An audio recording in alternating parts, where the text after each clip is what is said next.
সবচেয়ে কষ্টের ব্রেকআপ সেটা না যেখানে দুজন মানুষ আলাদা হয়ে যায়, সবচেয়ে কষ্টের ব্রেকআপ সেটা যেখানে দুজন মানুষ আলাদা হয়ে যাওয়ার পরেও একজন মানুষ তার জন্য অপেক্ষা করতে থাকে দিনের পর দিন। একদিন বুঝবে যে মানুষ তোমার মূল্য বোঝেনি তাকে ফিরে পাওয়ার ইচ্ছা বা তার জন্য নিজেকে ভেঙে রাখা তোমার কাজ নয়। ভালোবাসা যদি সত্যি হয় তাহলে সেটা শান্তি দেয়, যুদ্ধ নয়।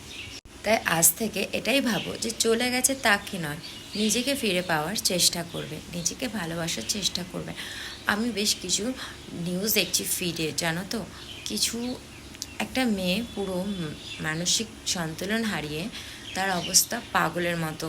আমার কাছে স্ক্রিন রেকর্ডার নেই, থাকলে আমি তোমাদের সামনে শো করতাম। তার পুরো চোখ কালি হয়ে গেছে।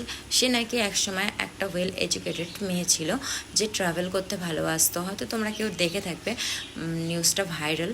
কিন্তু এখন তার মেন্টাল হেলথের অবস্থা এতটাই খারাপ, সে পুরো সাইক হয়ে গেছে। জানি না এর পিছনের রিজন কী, বাট তাকে ট্রিটমেন্ট করার চেষ্টা হচ্ছে। আরও একটা নিউজ দেখলাম, আর একটা দিদিভাই তো পুরো পাগল হয়ে গেছে রাস্তার মধ্যে, না জানি কী কী করছে। নিজের সেলফ রেসপেক্টের মাসে এক, তো তার সেলফ রেসপেক্ট বলে কি জিনিস কিচ্ছু নেই। তো এইরকম এইসবের থেকে ভালো নিজেকে প্রোটেক্ট করার জন্য সেভাবে নিজেকে গড়ে তোলা।